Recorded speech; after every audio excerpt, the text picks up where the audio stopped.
Wagwan Generals, welcome back to the Shift Gear podcast. It's been a couple weeks, eh? We took a couple weeks off there. We were, I guess, burnt out from the shifties, and I don't know. It's kind of like one of those times, right, where it's a little. I don't want to say dead. It's not a good thing to ever call the content dead, but it's a little slower than usual. As they don't have tournaments to talk about. All right, I guess we'll talk about. We have to talk about us now, don't we? I think so, Aneil. We can't have 2 weeks without shift. So this week we're gonna give you guys an episode. Bro, I walked into like that league challenge on Saturday. You were there too, and I walked in. I didn't even have my coffee in me. Like I was still like kind of getting down there, and I walk in immediately. I hear, "Yo, you waste man!" And I was like, "What? Who's yelling at me?" And it was one of our listeners yelling at us for not releasing Shift Gear last week, and yeah, so ever since being called a waste man, I have a new perspective on life, and I feel like we got to release Shift Gear every week so that I don't get called a waste man when I walk into the league challenge. Yes, but for context, the person who called Aneil waste man was 9 years old, so it was even funnier. Yeah, that's the tough part of this whole yes, ordeal. So Aneil's getting called out by the youth. So I actually got destroyed by a 9-year-old, and there's nothing I could do about it. Because he's right. I am a waste man. We didn't release Shift Gear. He's right. Yes. I avoided the waste man allegations, which was great. So he legally can't call you a waste man because you're his coach. He can't do that. Otherwise, you'd just be like, nah. And maybe you paid him to call me a waste man. When I got there, you and him were sitting together. It looked a little suspicious. I might have been plotting on you. Yeah, this guy's plotting my downfall, bro.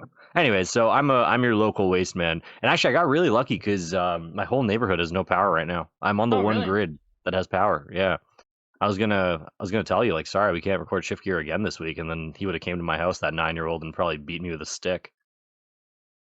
Yeah, that might have happened. Yeah, so here we are. Anyways, what we're gonna do this week, we're gonna kind of recap our personal years. I know not everyone may care about that, so we're gonna put in some other stuff too. That's way more fun. We're gonna look at the new structure and the old structure and kind of compare them and kind of give our tips and things we've learned this year from going through this World's journey and kind of help you guys get to that next level. Maybe you're pushing for Worlds next year. Maybe you're kind of caught in that in-between limbo phase, which I know a lot of people are. Kind of give our ideas and our context on that and give some advice on how to approach this next season. So first, to start off with, maybe we can recap our own personal years. I think it's useful to see how other people's journeys went, just to contrast to yourself and kind of see where people were at mentally and with the results at a certain point in time. So my story particularly offers a lot in terms of that. Like I didn't do anything till the second half of the year. So I think that context is really nice. If you're still in a bad spot by January, by February, it is still possible. But we hope sharing our stories help you guys out a little bit. Yeah, I guess. So, Kieran, you want to start with you? I was gonna say, I had your page open. We can start with me. Sure. Yeah. Okay. I'll say what I was gonna say for when it goes to you. Or I'll say I was looking at your thing. I didn't realize you didn't day 2 until February. So yeah, you really like the second half of the year. We're putting it on. I'll detail it more when we get to my part, I guess. Yeah. Cool. All right. Yeah, we'll start with me, I guess. I don't know. I feel like heading into the year, like I don't really normally have any like major goals as like a player. My goal is literally just to win or like do the best I can. So I mean, and then I have other goals like that are not related to like playing, like stuff like content, stuff like my students doing well, stuff like that. So I think overall my year was like okay. I know it sounds bad to say just okay when you like I had a lot of good results, but like I feel like I started really well and then I kind of fell off a bit. I mean, I didn't really play tournaments the back half of the year, but yeah, I think like the start of the year was like amazing. It went like literally like second at Baltimore into top 8 in Louisville, and that top cut in Toronto, all with Lugia. And I think literally at the start of the year, I mean, like I decided to do full-time Pokemon, so that was like the big leap I think I took this year. I wasn't really sure how that was gonna go. I was just like tired of doing my full-time job and then doing Pokemon on top of that, which was also just felt like a full-time job. So I think that's the thing I'm probably most proud of this year is like not even my play, is just that transition to, like making my passion into my career. And it just has been going better than I could have asked for. I think part of what helped that transition a lot is how well I did at the start of the season. I think that definitely raised my profile a bit more. Like I was always a successful player, but I think just, like back to back, becoming iconic with one deck I thought was definitely good for me. I started getting a lot more students who just mainly want to play Lugia. And then who I continued working with once Lugia went away. I started doing, some like Lugia guides. I started like doing like a MetaFi group, all that stuff. I think this year, like one of the things I'm really happy with is I feel like I've become a much better educator. Like I feel like I'm someone who works with probably the most amount of people in the community when it comes to teaching. And I feel like I've really refined that process. I've one of the things I enjoy when I go to tournaments now is just all my students there. I've gotten to know a lot of great families as well. So that's one thing I think I was really proud of with this year when it comes to not playing. When it comes to actually playing itself, I feel like, yeah, like I said, it was like, okay. I think one thing that I've always felt is not really a weakness, but just something I do is I don't switch decks very often. I think going forward, like if I had to have goals for myself, it's like maybe to play a bit more flexible, switch decks. I do feel like I got into this mindset where I was like trapped with Lugia, where it's like I felt like I couldn't play a different deck. One, because I don't know, like I feel like it looked bad if I didn't play it, even though I don't think anyone would care if I play a different deck. But I also just wanted to win a tournament with it, so like I would just force it like every single tournament, even when the meta wasn't really right for it. So I feel like some of the tournaments like Baltimore and Toronto, the meta was really good for it. Louisville was like whatever, but I still did well at that one. But yeah, I had a lot of tournaments where like Lugia just like wasn't the right play, I think, but I still played it anyways. I do feel like also like I had both ends of variance. I think the start of the year, like I had really good variance, like Baltimore, Louisville, like those tournaments went really well with like matchups. And then I just went on like a streak of like LAIC. It's like I'm hitting a couple of Thorns. San Antonio hit Thorns. Vancouver, I hit like 3 Miraidons. EUIC, I'm hitting like a Regigigas deck. So I think part of that too was just like I went on like a cold streak. I feel like in like for like a 3-month stretch where it was just like it was frustrating because it felt like just like everything just like wasn't going my way. Even at the end of the year at NAIC, like I'm hitting 4 Joltics with what's it called, with Grimmsnarl. But like I honestly feel fine with how I played for the most part in those tournaments. It just like wasn't my tournament, and that's just something that happens. So I feel like I'm pretty good at isolating like if I did bad at a tournament because it was my fault or just outside factors, and also understanding like sometimes you do well because things went your way. So yeah, I think this is something I've seen if you look at my limits. It's like the back half of most seasons is like I have weaker results than like the front half. I mean, part of that is I think just because like every single season I've played, like my main deck has gotten rotated. So like the first year I came back, Lugia got rotated. The second year I didn't get rotated, but it lost like all the broken stuff. Like last year, Dude, like look at all the Lugias. I don't think I haven't looked at your limits page in a long time. This is hilarious. I know, bro. Like the amount of Lugia finishes I have. All Lugia that all gen now. Yeah. All Lugia. I mean, I took a break last year for some Guardy. I mean, like this, I didn't really play that much Guardy, but like the 2 majors I played it was like top 4 LASC, well. Top 32 Vancouver. Yeah. So then it rotated. I mean, Chien-Pao was my favorite deck, and that did well. But yeah, this year, like I only played 2 events post rotation. I only played Monterey and NAIC. So like I don't feel like that's like actually an issue this year. Yeah, I stopped going to regionals for reasons in the back half of this season, which I mean I think was fine. Like I still played a bunch of Pokemon, like did content, all that stuff. I think going into next season, like I said, like probably want to, play more decks, play different decks, instead of just like sticking to like 1 or 2. I mean, I do say to a lot of people, like my advice is always like get master deck and stick to it. I do think though, like I'm at like the level where like it's a lot easier for me to switch decks. Like I can learn really quickly. I have a really good network of players who like if they're really good at a deck, I can reach out and get some advice that way. So I think yeah, next year like that's kind of like my goals maybe is like play more different decks. And then it's like kind of hard to be like, oh, like my goal is to like get like this many top cuts or whatever. Like my goal is always just like to try and win a tournament. But like I understand that like there's a lot of outside factors that happen for that, right? So that stuff doesn't matter, man. Yeah. It's just play the best you can. I've seen like we've talked about this before. You see those people like at the start of the year, they're like mapping out their seasons. Like, all right, man, I'm gonna get like top 128 here and top 64 there. It's like, all right, dude, like you're doing too much. Just go to the tournament and try and win. That's all it really is. One question I guess I would have for you regarding your I don't know. It's not a bad habit, but just like the trends that you've had, like, do you find that towards the second half of the season you just get burnt out? I don't know, like maybe a little bit. One thing I will say this year is like I know this is gonna sound counterintuitive, but I actually think like teaching so much Pokemon actually like makes me a little bit worse when I come to playing. Oh, you're right. Yeah, 100% you're correct.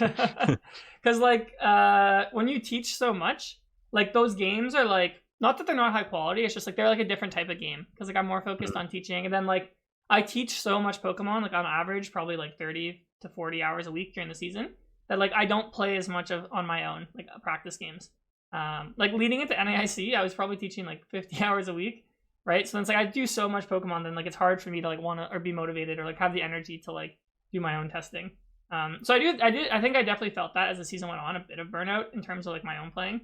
But like I don't know. Like you gotta like push through that.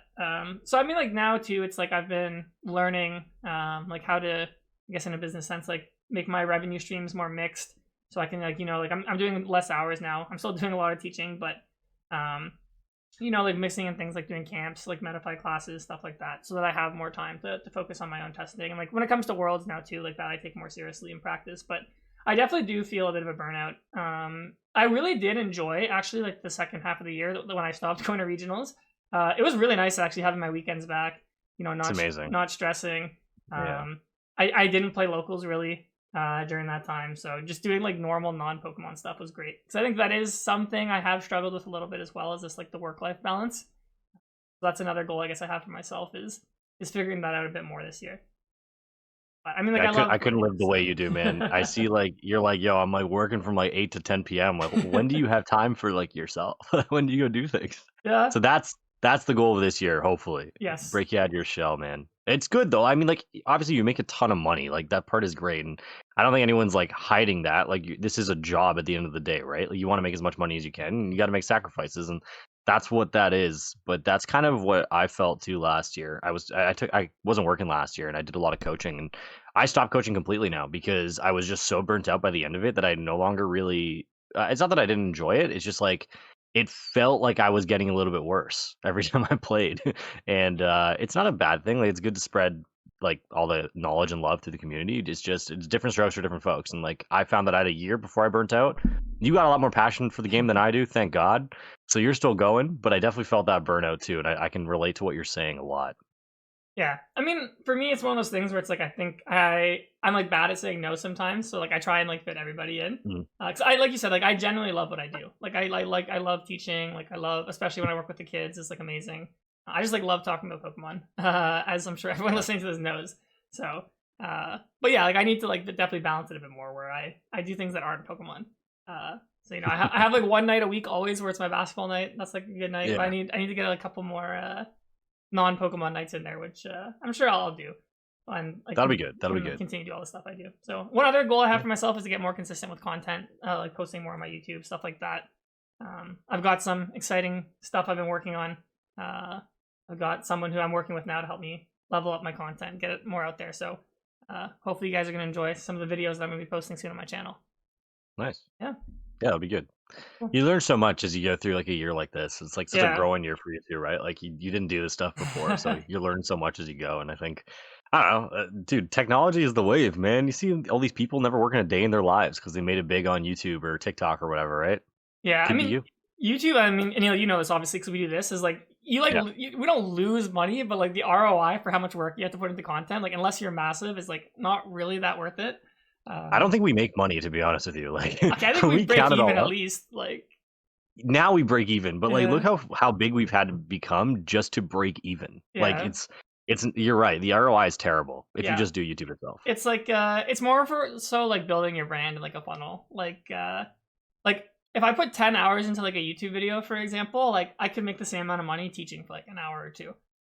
Yeah. But you know, like it like gets more people like looking at you, like maybe like wanting to like buy your guides or do coaching with you type of things. Like that's kind of how I view it. And I actually like making videos. It's like really fun.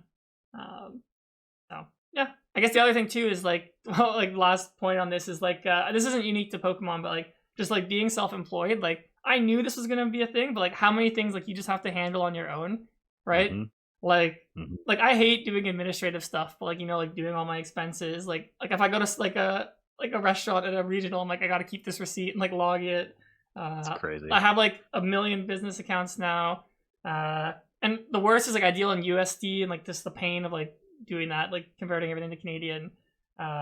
You know, like structuring like a company, Taxes, all that stuff. Yeah, like taxes, it like sucks. it's like not fun doing all this like extra stuff when I just want to play Pokemon, but it's like you have to do it, right? So that's another. And you thing. got to pay for like your like dentists and stuff now too, right? Yes, You don't have like benefits. Well, lucky for us, like one of our family friends is like a dentist, so like my whole life actually I've never paid. But yeah, you're right. Like I don't have like my old job. Like I had like $1,000 in massages every year, so I don't get that anymore. This is a first world problem, but like this is a very first. But yo, like it's real stuff like pension, physio. Like sometimes you need this stuff, man. Yeah. So like not having benefits anymore.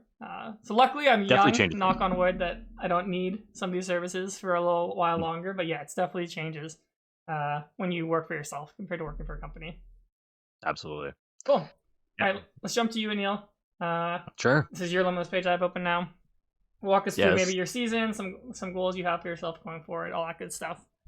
This sounds really elitist. I'm just gonna say this. I'm gonna go off the top. But my season was really lame. I really did not enjoy my season. I thought it was terrible. I ended up at like 840 points, which was like well clear of a Worlds invite. But for me myself, like I was pretty disappointed with how this went. Uh, so you can see for me, there's not a result in there before February, and I actually have the exact opposite problem you have. I start really slow generally. Even if you look at the year before, like it's all just like late season finishes that carry me to my invite because, as I've said on this podcast before, and I will always be this way, I need to be put under pressure to do well. I'm too unserious about the game. I don't care until I have to care. So this season I was ranked 512th in January in North America, and I was like, yo, I'm actually gonna miss Worlds. Like, what is going on here? Because at the start of the season, I find I'm really burnt out from Worlds or whatever. Like, just life gets really busy for me in fall. And like obviously I'm a big soccer guy and stuff, so there's a lot of coaching that I do in soccer and stuff. So I get really busy in the fall, and I like to. I'm the opposite of you in that sense. Like, I like to really not play Pokemon, whereas you always play. Like, I want to not play, and that's my downfall. That's my problem. It's like I try to avoid it too much, and I need to lock in to get there. So outside of one big finish, this season was honestly pretty terrible for me. The reason why I started playing those jank decks at the end is because I knew I had the cushion. I didn't really need to play anything good, and I think if I played something good, I would have done way better at NAIC. But I just wanted to have fun. Same with Milwaukee. Like Joltik was still kind of rogue at that point. No one really cared about it. So I just wanted to have fun a couple times in a row, and I did that. And I think my season looks a little bit different if I took the last two tournaments seriously. But yeah, learning experiences for me, tons of them. Be more serious at the start. I think for me now, it's like I'm making a lot of life changes right now too for myself, and I'm gonna have to be more efficient next year. Definitely not gonna be able to travel to all these places and just go like not do well and be okay with it. So I'll definitely look to be more efficient next year. I think my problem was that at the start of the year, I kind of just took it for granted that I was gonna make Worlds. I was like, yeah, whatever. Like I've done it 4 years in a row. This is easy. It's not easy. It never will be easy. Don't take it for granted. Always play as hard as you can. And I definitely fell on some unfortunate luck towards the beginning, but most of it was me. Most of it was like me looking in the mirror and being like, I'm not playing to the level I'm capable of playing at. And then Vancouver happened. I got my top cut, and I going to that tournament, I felt so good. Like I was just playing. I had a lot of passion. I was out at League Challenges, League Cups, like actually playing the game. And I know on my day I can be one of the top players in the world. I just need to get to that point of being passionate enough to get there. So yeah, that was my jump this year. I had the opposite trajectory as you. So last year I was not working and I was coaching and doing all that stuff while I wasn't working. And then I started a new job in over the summer of last year. So I kind of had an opposite trajectory. And I think at the start of the season that showed. I was definitely working a lot more, trying to be good at my job, like early impressions, stuff like that. Uh, where I didn't have as much time to play Pokemon, but I think it all came full circle. And I think it eventually I found that balance towards the end or half of the year. And like some people ask all the time, they're like, yo, how do you balance a job and traveling and doing all that stuff? And the answer is you got to just find that happy balance. You got to find that medium, right? You were doing it for years too. Yep. Find that spot that makes sense. Yeah, I mean, I think the answer is like it's hard. Like I forgot who I was talking to about this the other day, but I was looking at like the top like 16 or top 25 leaderboard, like for just NA, because I know them people better. It's like almost no one there is like has a full time job. Like it's either like high school kids, university kids, or people who do Pokemon for a living. Like when I was looking at it. So it's like it's kind of hard to like, you know, compare yourself to like these type of people who like all they do is play Pokemon, right? Like someone like Brent who like all he does is play Pokemon. Like he's obviously an amazing player, but he's obviously gonna like have a higher outcome than everyone else, right? Like I just like look at this list, right? Like the most people on this list are just like super young, right? Like it's a young person's game because they have the most time to play. There's like less responsibility, like less family responsibility, stuff like that. So I'd say like you know, classic saying like comparison is the thief of joy. It's like a lot of the people who you see doing well, like these people like just have a huge leg up on you just because they have more time or like resources, you know, to put into the game. And I'm not like trashing on anyone here. Like obviously like this applies to me because like I play like a crazy amount. But yeah, like you have to find like that middle ground of like what's realistic for you. What you're willing to like, you know, like give up, I guess, in your day-to-day life if you want to like dedicate some time to Pokemon. And I think one thing I would say is like maybe instead of going to like a million regionals, it's just like pick a few and just like really grind for those ones instead of like, you know, half-heartedly trying to train for like a few of them or for all of them, like getting some like mediocre results. That's the biggest thing Yeah. I learned this year, actually. It's like spamming regionals is not good if you don't put in the time. Like you're Yeah, if never you're gonna not get the ready for result. it, yeah. Yeah. So, like, there's a difference between like someone like I'll just say like Henry Chow, like just like pulling up to a regional and like playing a deck with little practice, even though I know he doesn't do that. But it's like, or someone I guess like Bradner or like whoever, like they have like the underlying skill set and years of experience, so it's a lot easier for them to do. But for someone who's like a newer player or just like a more intermediate player, it's like it's very very hard to like pick up a new deck or do well like in a meta you're not well practiced in. And I Yeah. mean, we've seen this year too. Like the people who've done the best are the people who put in like a crazy amount of work. So it's like, yeah, like don't feel bad if you like find like it's you're not getting the results you need. If you just don't have the time to put into the game, right? So like, if your goal is to go for worlds, like understand like the commitment that takes, how much you're gonna have to travel, how much time you're gonna have to practice and put in. You can't like the game has just gotten like the average person is so good where it's like you can't just like do well without like really grinding, right? So Yeah. that's where That's, I we're at. think, the lesson that I mean, it took me how many years, over a decade, to realize what that happy balance was, right? Like Yeah. you gotta be okay. Like I never go into a year and I'm never thinking like, oh, I'm gonna be top 16, top 22 this year. Like that's never my goal because I know I A, don't have the time, and B, don't have the dedication. And like you need to be like tip of the top skill wise and put in a lot of hours to get to that point. And like it's just not really something that I want to do. Like I enjoy having that balance, and I think for me it took me that long to figure it out. And I think for the average person, like you need to kind of be okay with that idea. You need to be okay with the Yeah. idea like, okay, I'm sniping for one of the last few spots, or I'm trying to be middle of the pack or whatever, and have your Pokemon life balance. I think that's what fuels a lot of people too. Like a lot of people get burnt out really fast. I'm one of those people. I need that balance where I'm like, if I'm playing more than 2 times a week, something is severely wrong in my life. I need that balance.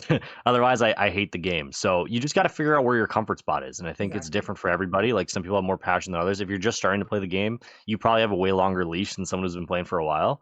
And you just got to be okay with that. Like Yeah. that's kind of just what it comes down to. Yeah, I agree. And I mean, I guess if you're someone who's listening who's a bit younger, like maybe you're in high school or like you're still a senior or junior or you're in university, it's like enjoy this time. Like if you really want to Yeah. take Pokemon seriously, like this is the time you have to do it. Like here, I looked at the top 16 list. Like Rahul's the only person I'm 100% certain has a job on this list. Like I like not that these people don't do stuff, but like they're all in university or like some of them are like in high school still, right? So it's like that's And what I'm I'm pretty sure saying. his Right? job is also very It's remote. Like flexible. he basically is doing what I Yeah. used to do. Yeah. Type thing, right? So it's like, yeah, like it's Even for me now, like I need my job to be flexible for me to even go to like a minimum amount of tournaments, yeah. right? Like you do need a little bit of flexibility. And it's not to say like, hey, if you have a 5 day in-person job that you can't do this. But you just gotta do what Kieran does. Like or what Kieran mentioned, like you gotta lock in for a few tournaments, make Yeah. that PTO count, and then go a long way. Because like people don't talk about this. Like Yeah. it's the whole like, all right, it's 700 points for an invite, but everyone assumes they're alienated by having a job, and that's not true. Like so many people are in this situation, right? I think it's all about just locking in for those few tournaments and being okay with like, hey, I'm gonna grind this invite out with the few tournaments I have rather than spamming, because spamming is gonna drain you your PTO. It's gonna drain you your passion. You gotta Exactly. I mean, gotta like we, budget we it. always say, right? It's like don't like Neil was saying earlier, don't go into the season like, oh, I'll get top 128 here, top 256. Go into the season being like, I'm gonna play my best like at every tournament, and whatever happens, happens. Like if you're at Yeah. the last tournament of the year, then okay, like yes, if you know you need top 256, then I guess you can like ID one of the rounds. But like just go in like be like, yeah, I'm just gonna play good Pokemon. If you're a world's caliber player, like you will make worlds. Like if you play that level during the season. So And I think a lot of it too is knowing your strengths and weaknesses too as a player, right? Like you got to be able to identify like what am I good at, what am I bad at, so I can use myself. For instance, I'm a bad deck builder. It may not look like it, but I'm a bad deck builder. I think I'm a really good metagamer, but a bad deck builder, and I have a lot of skill. So I rely on others to kind of like do that work for me in a sense, and I save mhm. my time by just going through limit lists and finding a list that I think is good and trying to take it to that next level. And like that was. I think Garchomp was a good example of that. Like I picked up that like 2 days prior. I was like, all right, whatever. Like I'm gonna go play this tournament. I'm gonna rely on my skill to get me there. But I know my weaknesses in deck building. I'm aware that I'm a really, really bad deck builder. So I don't even try to do it. Like I try to cut corners there. Maybe you're the opposite of me. Maybe you're a really good deck builder, but not the most skilled player. And that's fine too. You can just outbuild someone else and out metagame something and carry your way that way. But everyone needs to know their ups and downs. And I think for a while I struggled with like finding that identity.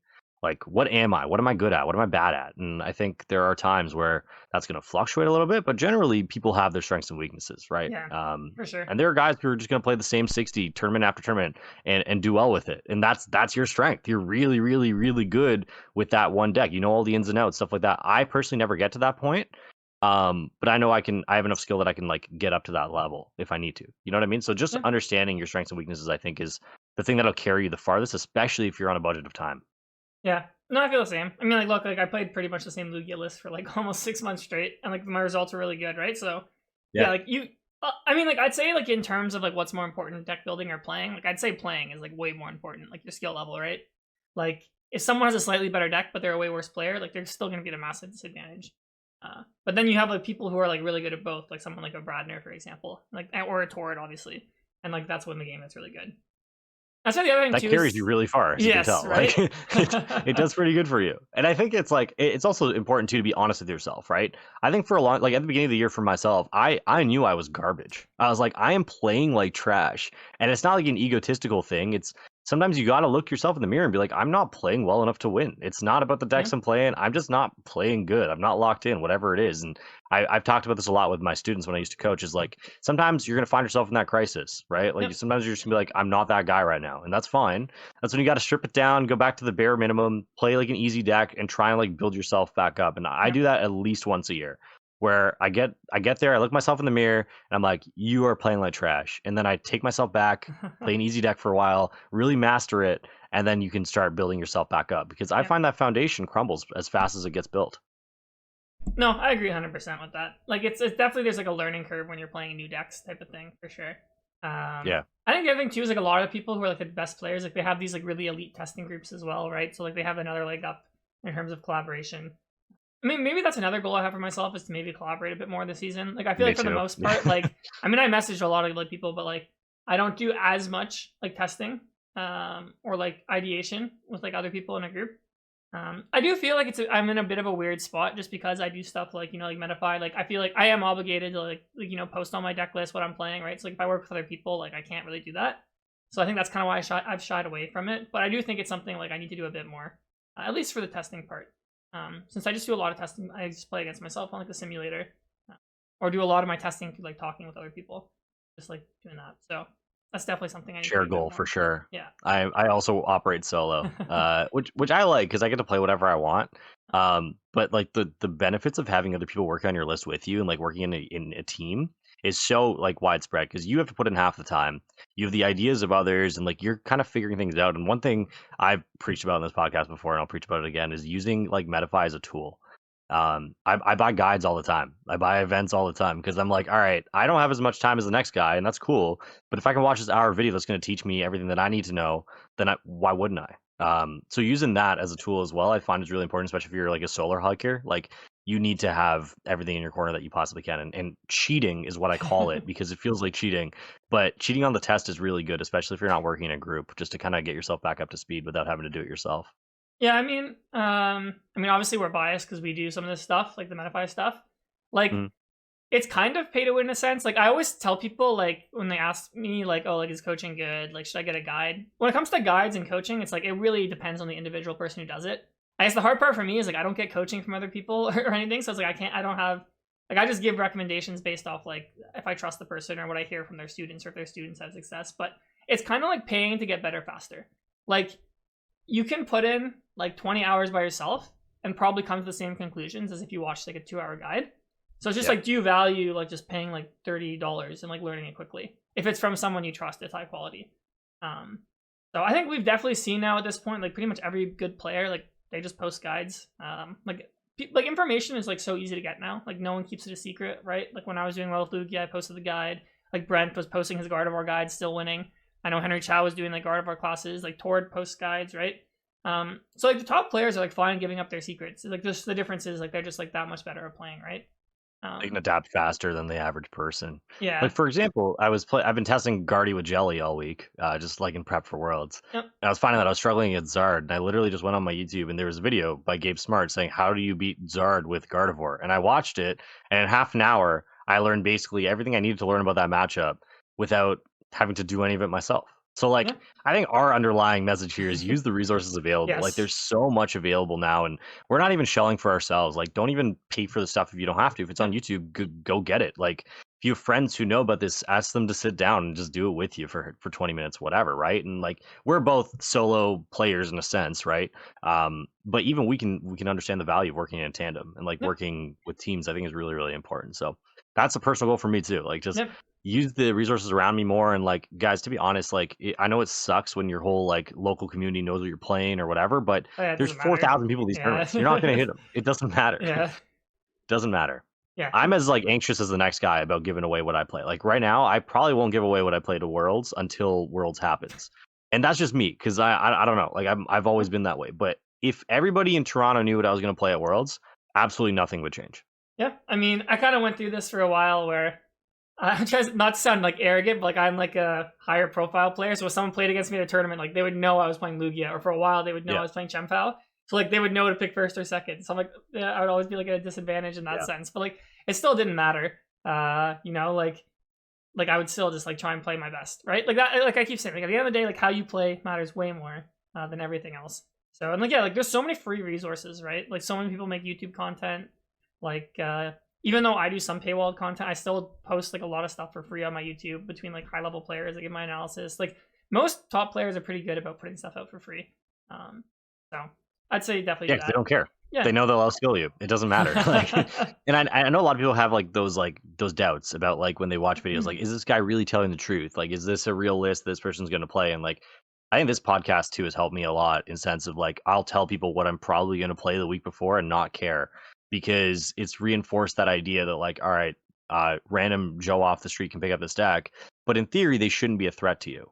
So like Yeah. I think I felt that firsthand as well. Like I'm still anxious about giving out what I said, what I'm gonna play, but I probably will say it at some point on the pod. And I like to be honest. Like we're not gonna lie about what we're gonna play, right? So we're honest, and I think that has helped me kind of reinforce that idea personally. Like, all right, it doesn't really matter. And I think it's also reinforced my trust in others that like when I see something online, this is probably what this person's actually gonna play. Like Yeah. they realize that they're okay. And I guess you need to develop that ego before you're comfortable with telling other people which I guess was something that I was learning. But like guys like Tord, like guys like Azul literally posted his Yeah. 60 when at NAIC, and he said, "I don't care, I'm better than all of you." And hey, it may sound egotistical, but he's right. He is better than all of us, so it doesn't really matter. Yeah. I mean, I was talking to Azul this year one time about that, and like he like said he just like enjoys like he wants to document his testing process. You know, like do it out in the open, all that. And I think I was listening to one of his podcasts and he was discussing that too. Like what you said, like he said, he was like, I don't know why people think I would lie. Like it doesn't matter anymore. Like I'll just play better. Yeah. So Yeah, that's why like I get so sad when people are like talking about Metamanips and stuff. Like we're not doing that. Like we don't care that much. And I still am not at that level, to be honest, where I'm like where I can come here and tell you guys, hey, I'm playing this 60 and still be confident that I'll do as well. I'm not there yet. Like I'm still kind of yeah, working on that.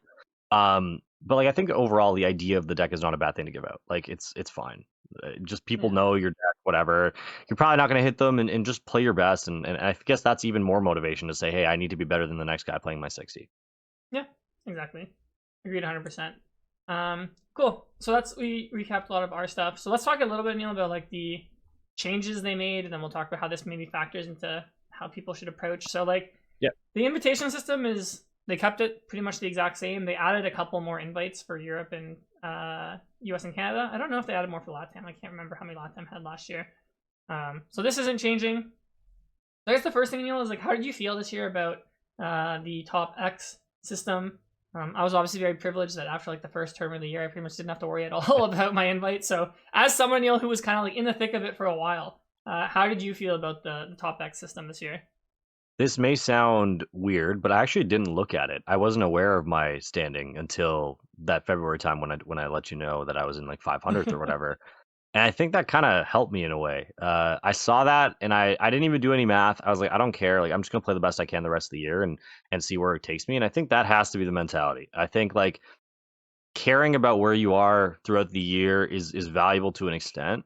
But at the end of the day, it doesn't really matter because no one's targeting you specifically, Yep. or you're not targeting the 125th guy specifically. Like this is a moving bar, so Yep. you need to go into every tournament more so than ever, knowing that like, hey, I gotta do the best I can. I do like the format though. I think the top 100 whatever 35 now should be the guys at Worlds. That's always been my mentality, even when I was down bad, so to speak. That was still my mentality. Like if I miss Worlds because I'm not in the best top 125, that is what it is. I'll firm that. I am really happy they let in all the people at 125, the ASIM thing. That was awesome, and it seemed like the bar was a lot more like straightforward than they expected it to be. Like just like straight 700 Yeah. probably wasn't in their plans, uh, which is weird because like I was looking at like the tournament structure and the point breakdowns, and like they almost need to like make it more erratic. Like there's too many 0 endings, there's too many 5 endings. Like make some finishes like a 3 or a 4. Like you get 14 points or something, so you have those tiebreakers. Because right now everything's like going to end up on an even number for the most part. Yeah. Um, so that's the thing I found weird. That was like kind of my takeaway from this year. I like the system. I do think they need more like structure in terms of like making better tiebreakers, whether that's like odd numbers of points or having a more clear like, hey, this is the tiebreaker in case this happens. I think is really important for them this year. Yeah. But just like us, right? They're learning every year. This is their first year doing it in a while, so Yeah, I think they should just do like either like elo, or they should do like highest finish at a major, and then like maybe like then go to your second highest finish like that. Just have a tiebreaker. So yeah, I think they were very generous this year, and I like about letting everyone in. I think it was fair because they had a kind of like a dumb tiebreaker. But yeah, I think going forward, like I think it makes more sense instead of like letting everyone in, just have like a clear tiebreaker. Be like, all right, this is the tiebreaker. Like it's out there. Like you can't really complain if like you lose a tiebreaker this year. But yeah, I agree. yeah. This year, like it made sense to let everyone in because play points just made no sense as a tiebreaker. That's has No, nothing to do it with your was play. actually like super counterintuitive. Like it should Yeah, be the opposite. It should be the least amount of yeah, play points. right. So, yeah. The one thing I was really disappointed they didn't change is the auto invite system. I mean, I'm a big proponent that I would love to see top X get like reduced to like I'm even fine getting it reduced to top 50 and then just almost give out way more invites through like the auto invites, like top cut of regional is an auto invite, top 16 in IC, or even top 32 is an auto invite. I think that balances a little bit more, like makes the game less pay to win. Like you don't have to travel to as many events. But if you do well and we reward excellence, is which we should be rewarding if you want to make worlds, is kind of what I would love to see. So a bit disappointed that they didn't really do that. And like if we're being honest, like these auto invites like don't matter for the person getting it because like if you win a regional, like you're gonna make worlds. Yeah. We saw a couple people, I guess like Landon, Azul. I think Azul would have made anyways, but like or last year Strata, who like I guess they win a regional and they stop playing. So I guess kind of that's good, but it's mainly just what these are for, is just like literally passing down invites to make top X like instead of 135 it becomes like 150 or something. So Yeah, I kind of get why they do it because if they just gave like a stupid amount of points for that instead of doing this auto invite, that it would mess up like stipend stuff and make it really really weird. Like imagine they gave you 700 for winning a regional, right? yeah. You're obviously gonna go to worlds like almost guaranteed, but what happens is like the people underneath you are kind of just like, what the hell, man? Like how does this guy have 700 points? So I get why they do it. Yeah. I agree with you though. I think the 50 like kind of stragglers, so to speak, plus all these auto invites would be pretty sick. Yeah. You reward consistent play for the guys who don't maybe break that 16 or 8 barrier, and then you reward high finishes at regionals. Like I think Yeah. this is a win-win scenario. The only issue I foresee is that they probably are like, okay, how am I as a company going to determine how many people are actually going to get this? Yeah. That's the issue, That is right? fair. So, but I don't know, I think it'd be cool, like, you know, if you spike a regional, you make worlds. Like, if someone, like, let's say, like, you live in Toronto and you can only go to Toronto regionals, like, if you get top 8 of that regional, you can make worlds. Yeah. Instead of, like, right now, how it is like, okay, like, now all of a sudden you have to travel to all these other regionals. So, I don't know, for me, like, I think worlds the should just problem be, like, the is, best players. And, like, to me, like, I'd rather just, like, have a, like, the other thing where it's, like, you have to have higher placements to, like, guarantee a worlds invite. yeah, sorry, I was going to say, I think the problem is for them, like a lot of their business model is centered around boosting local economies off travel and off like tourism. Like I think that's a huge like thing that gets overlooked. Like when they go to places like Peoria, our favorite place, Peoria is way more likely to accommodate Pokemon in their convention center because they know of all the fanfare that comes with Pokemon, because of like these boosts to the local economy. And like maybe it's not things that we think about, but I know it's things that like people in power think about. It's like, all right, we're building this huge convention center. Whatever. What are the pros and cons of this? And I think that's definitely a pro of this. And they want people to travel as much as they can because Pokemon kind of helps the cities that they go to, and they're more likely to be invited back at a better rate. They save more money as like a corporation and stuff like that. And I think that I don't know that for sure, but in my mind, like that's what would make sense from a business perspective. I mean, like, yes, but like at the same time, like if someone's only going to play one regional, like I don't know if they would go to Peoria anyways if they got top. Like maybe if you get top 8, like you might go to more regionals, I guess, to try and chase your invite. But like I just think it's so minuscule. I think most people at this point like go to regionals not to chase worlds, just because they like going to regionals and all that. So. But I think people are more pushed to travel to regionals just because they know they can't qualify off their local one alone. Yeah, I kind of what I'm guess getting at. what we'd have to figure out though is like how many people go to like a regional like because they're chasing worlds, right? Like, Yeah. because if each regional is like 2,000, 2,500 people, like what percent of people there like realistically think they can chase worlds? Like, I'm sure at the start of the season the number's a lot higher than as the season progresses we see it dwindle a bit. But I mean, like even like when we saw like the back half of the year when like most people should know like worlds is probably off the table, like the events were still massive, right? So. Yeah, I think there's a lot of people learned a lot this year. I think it's going to change a little bit next year. It might be a little bit more dead towards the end of the year. I think everyone felt like they had a chance, and it's not to say people don't have a chance. You always have a Yeah. chance. But I think there's a lot more like glory hunters than there will be this year because they'll know more realistically like, okay, this is the bar. Like it's not Yep. 600 like some people thought. Like it's going to take a lot more, and I think that'll become clearer faster because we've done a year of this already. Yeah, I think the bar was NA the highest where the bar was. How like do you know? Let's see what it was in Europe. I'm curious. I thought Europe was really close. I don't know if it was higher or not. I think Europe might have been 680. I think I remember someone put a tweet out like what their pass Hmm. downs or something. Like yeah, I think it was around 680, so pretty close. LATAM had Makes sense. 125. Okay, it looks like LATAM. I don't know if they had 125, but they had a lower threshold, which makes sense because they have less tournaments. I think like maybe 75 or something. That number rings a bell to me. I don't know why. Well, this year they got 125, so maybe it was 100. Oceania was top 20 actually. So theirs. Yeah, I mean theirs was lower, but again, like they have way less tournaments than us, so it makes sense. Mm-hmm. So yeah, interesting. I know NA. I think at the top 16, I think had the highest by a lot. But NA also has most events, so it makes sense. What was the threshold for 16 this year? 1265. Okay. Well, the Zing God beat out Lavella by one spot. Reverse shoutout Zing. Reverse shout out, I guess. What's the point differential? I can't really. It's actually pretty big. It's like 40. Oh, okay. Yeah, that's good enough to not be mad about it, to be honest. Right? So. Cool. All right. Other changes, Aneil, that they're changing. They have, I don't know, on this page.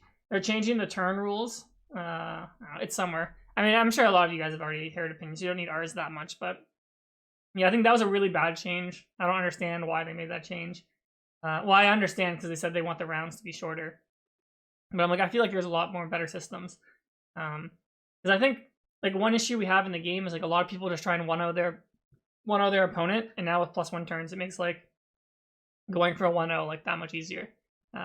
So I mean, I feel like I'd rather just have them like go like do the what Japan does, where it's just like whoever's turn it is, like if they went second, if you went second, you get to be the last turn, and then just give us like 60 minutes or something, instead of like this other stuff. So I don't know, just bad stuff. I think this year. And is that going to change how you approach the season or your deck selection, or do you think it's just something you just like deal with whatever deck you're playing?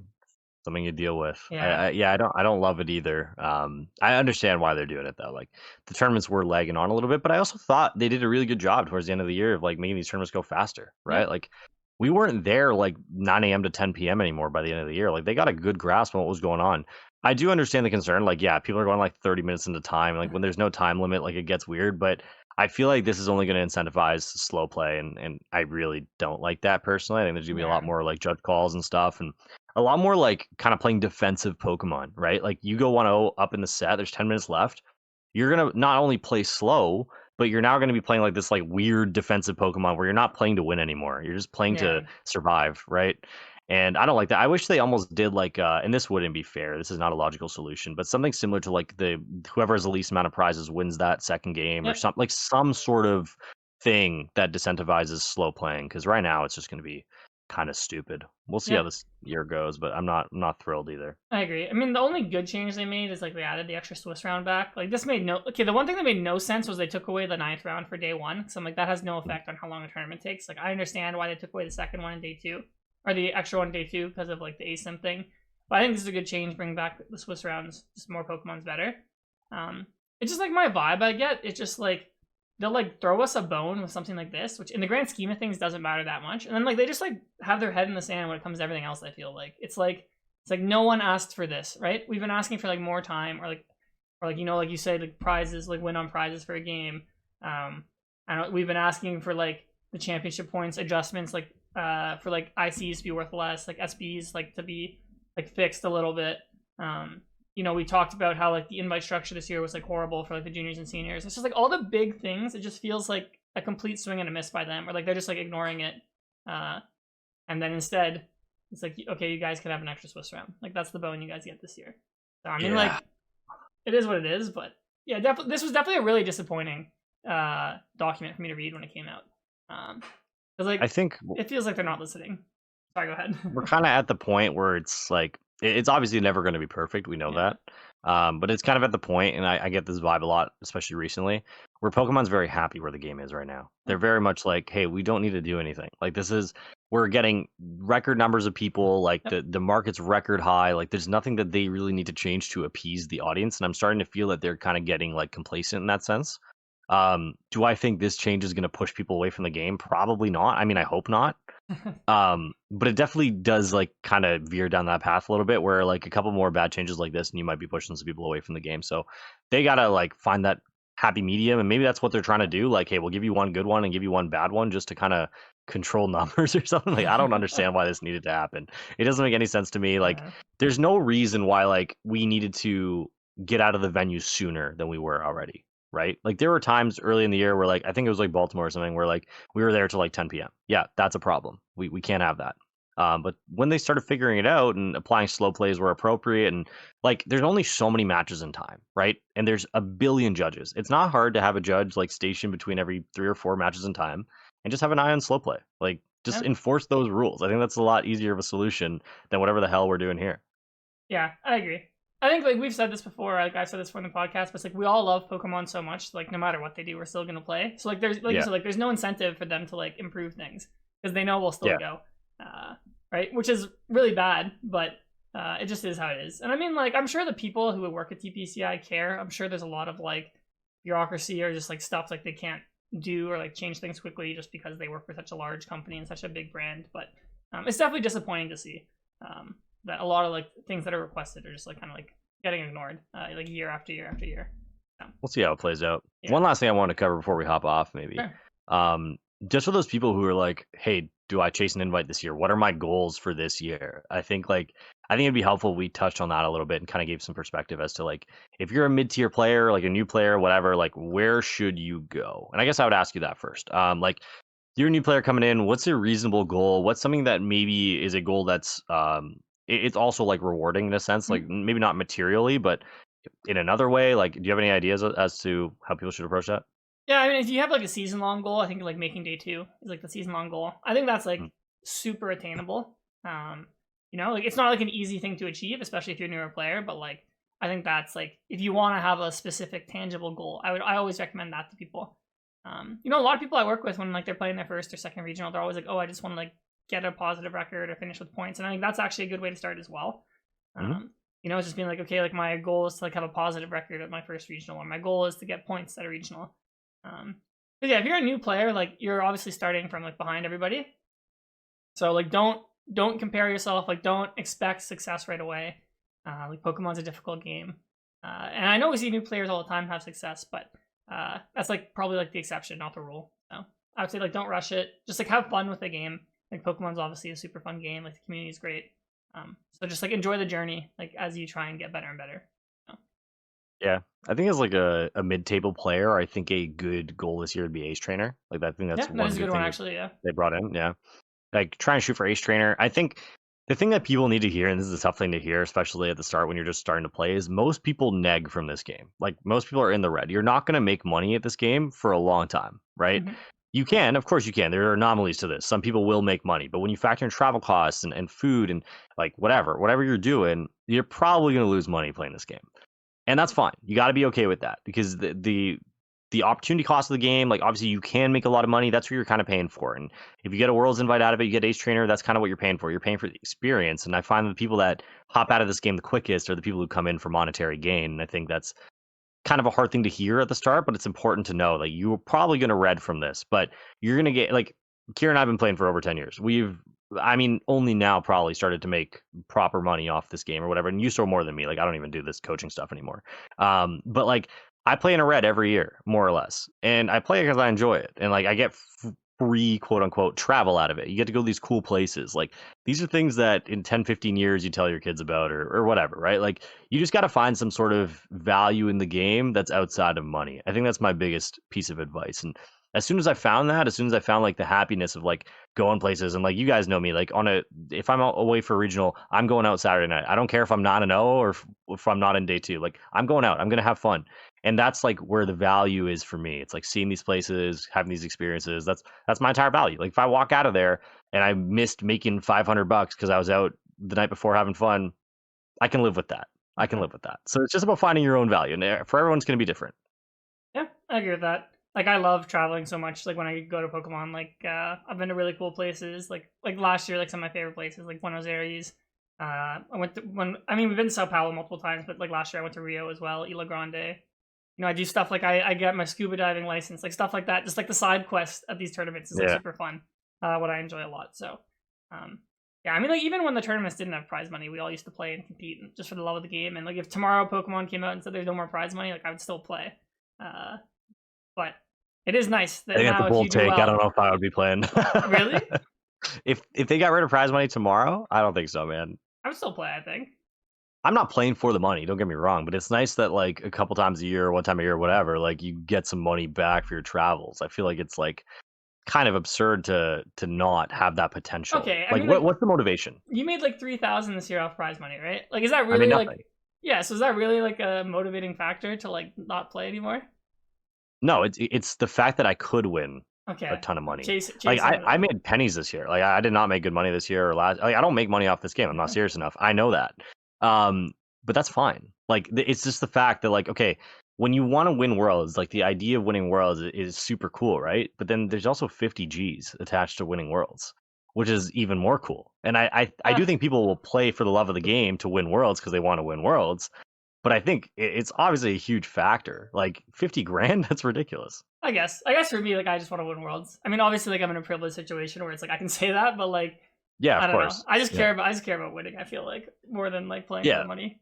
Like most of us are good on like obviously the economy's tough, whatever. But most people who play this game are pretty good on money in the sense that they have to travel and operate in the red for the most part, right? Like you're making ends meet, whatever your situation is. It's just the idea that like, hey, I might be able to win this amount of money. I feel like would be the huge deterring factor. Like, if they just got rid of it tomorrow, it's half a oh I can't win money anymore, and half a this feels really bad because we've already had it kind of thing. Oh yeah, like, obviously if they got rid of it, like everyone would complain, rightfully so, and like I'd be like I'm like this is stupid, but like I'd still play. Like, yeah. I don't know. That's an interesting conversation. Let us know down below. Yeah. Would you guys still play if Pokemon got rid of prize money tomorrow? I'm saying no. Kieran's saying yes. I also would say no, but then probably show up. But anyways, like I don't know. Like whenever I make top cut at a regional, like I'm never thinking like, oh, like I win this game, I get an extra like 10 or like $5,000 or whatever. I'm always thinking like that's I not win the thought game, process. like I get a chance to like hold the trophy at the end, right? Like it's just a bonus, man.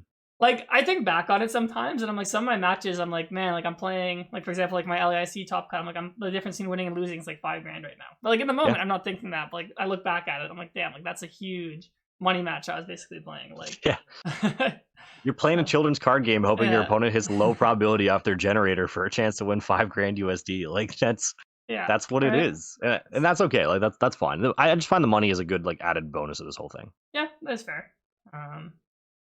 100%. I mean, it makes it like easier to play the game, I guess, at like a professional level if you're making money. And it is cool. Like I guess if you just like randomly spike your regional, you're like, oh, like here's like $10,000 I didn't have like before. It's like a bonus. Like that was one thing I found was really nice too. Like when I never used to tell my friends about this game, like ever. And then when I started telling them, the first thing they asked is like, "Oh, yo, so you make some money or whatever?" And then you can kind of show them like, "Hey, you can make some good coin off this." So I think it's also nicer to the outside world when they're looking in, like, "Hey, there's actually some decent coin in here." Yeah, I mean, the way I do it at this point is like, I'm like self-sustaining. Like even if I make $0 a year off tournaments, like anytime I cash a tournament or get a travel award, I view it as like getting like a bonus, like almost view it a bonus of your job. Yeah. Like. Exactly. Yeah. So it is a bonus, and like you spend it accordingly. And like I anytime I win money, I spend it stupidly because I don't know. Like I got a job. Like it's just a bonus. You know what I mean? Like same for you. Like it's just a bonus, and it is also really nice though because you can look at it and be like, okay, I just offsetted my last like 3 or 4 tourneys of travel just from one time. I mean, I think the last like all 3 years I've played competitively, I guess, like since COVID, like I've definitely been in the green, like in terms of like travel awards plus prize money in terms of travel, which is like definitely like rare, but it is pretty cool actually that like basically all my travel has been funded to go to all these cool places. It's very rare. It's probably like 0.01%, like tiny amounts of people can do this, but it's good that you can, right? Like that it's either you got to play with the idea like I'm okay with losing this money, or you play with some sort of other I don't know, some other thing in mind that benefits you. So that's my message that I've learned over the years is just find what's valuable to you and use that as motivation. If it's not Worlds, if it's not Ace Trainer, everyone's got some sort of value in something that you can gain. Yeah, agreed. I had to jump to a meeting. All right, cool. Well, this was a good filler episode, Aneil. Next week we'll Yeah. probably do like our set review for Black and White. And then otherwise I have nothing else important to say this week. We appreciate you guys tuning in. Absolutely. This is one of our like classic Shift Gear like ramble episodes, and we appreciate you guys being here. We hope you learned something. We try and share our experiences to help you guys kind of learn for yourself as well. So really appreciate it. We'll see you next week with our set review. And until then, let us know down below if you'd play if Pokemon yanked all the prize money. Don't give them any ideas. See you next week. Peace. Later.